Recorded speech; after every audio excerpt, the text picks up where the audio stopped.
Szeretettel köszöntelek. Legyünk egy kicsit most négy szem közt, és figyelj most egy picit rám, mert én most nagyon őszinte leszek veled. Szeretnék invitálni. Invitálni arra, hogy élj egy boldogabb életet. Invitálni arra, hogy tanulj meg végre kiállni magadért. Invitálni arra, hogy nem álszekerét told, hanem valósítsd meg a saját álmaidat. Értsd meg, fejtsd meg, nézd nagyon mélyen magadba, aztán bátran vágj bele. Hidd el, hogy minden a tiéd lehet, amire csak van fantáziád, és amit el tudsz képzelni, és el tudsz hinni, hogy el tudod érni. Azt el is fogod érni. Amiért én most szólok hozzád, és ez egy hosszabb beszélgetésnek az első alkalma legyen, az az, hogy szeretném elmesélni neked, hogy belevágtam egy komoly kihívásba. Eldöntöttem, hogy elmegyek Malajziába jövő tavasszal. Erről az országról én pár évvel ezelőtt semmit nem tudtam az ég egy világon. Aztán elkezdtem dolgozni egy cégnek, amelynek a székhelye Malajzia. Egyébként egy világcég, de Malajziából indult el, és Malajziában van a központja most is. Ez a cég jövő tavasszal lesz 25 éves, pont annyi idős, mint az én fiam, az utolsó gyerekem, aki a három közül a legkisebb, és ez a cég ez együtt indult az én fiam születésével. Nem gondoltam akkor még, hogy nekem ehhez a céghez valaha is közöm lehet.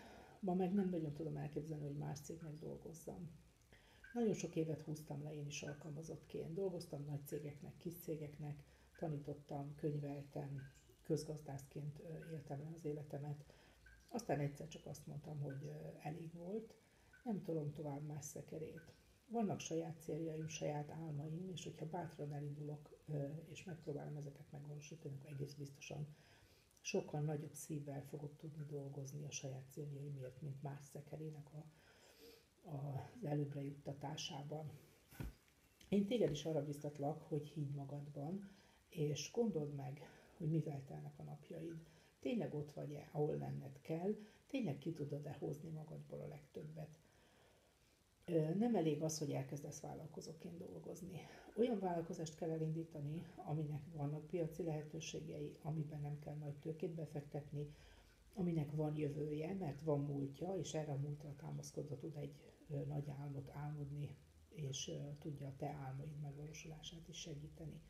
Olyan területen kell dolgozni, és ebben én nagyon-nagyon mélyen hiszek, ami előbbre viszi az emberiség sorsát.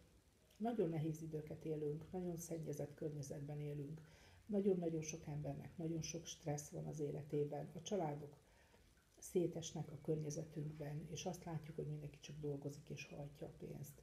És nem nagyon tudja elképzelni, hogy mindezt lehet úgy is tenni, hogy az örömet okozzon, boldogságot okozzon. Lehet egy olyan vagyont megalapozni, amely a gyerekeinknek nagyon-nagyon jó örökségül hagyható. Én is nagyon sokáig kerestem a lehetőségeket.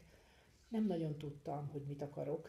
Azt tudtam, hogy olyan munkahelyet szeretnék, olyan munkát szeretnék magamnak, ahol az én érdemeim szerint és az én munkám szerint kapom a jövedelmet, ahol nem kell a főnök feneke körül legyeskednem ahhoz, hogy előbbre jussak, ahol ugyanazok a feltételek várnak mindenkire, korrekten ugyanazt az utat kell mindenkinek bejárnia, ahol nem kell politikai elvárásoknak megfelelni ahhoz, hogy én sikeres lehessek.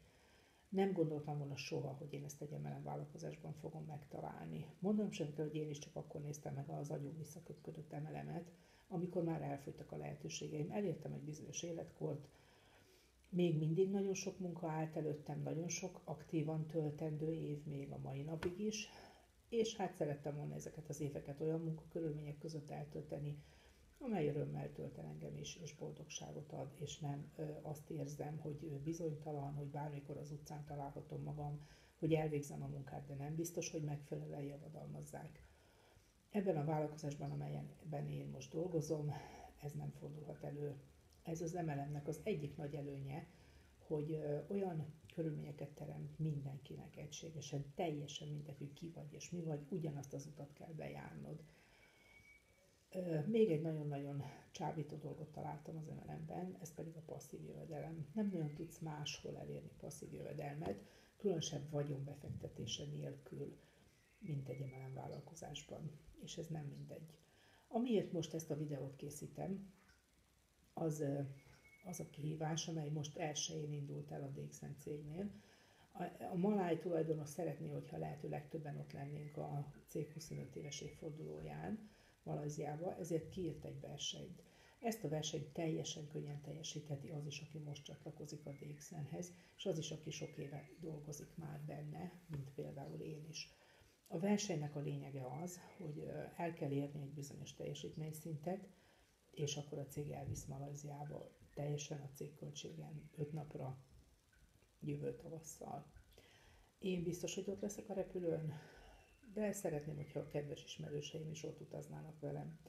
Gondold meg, hogy nem akarsz repülni át a világon, el egy olyan országba, ahova nem biztos, hogy enélkül a cég nélkül egyáltalán eszedbe jutna elutazni.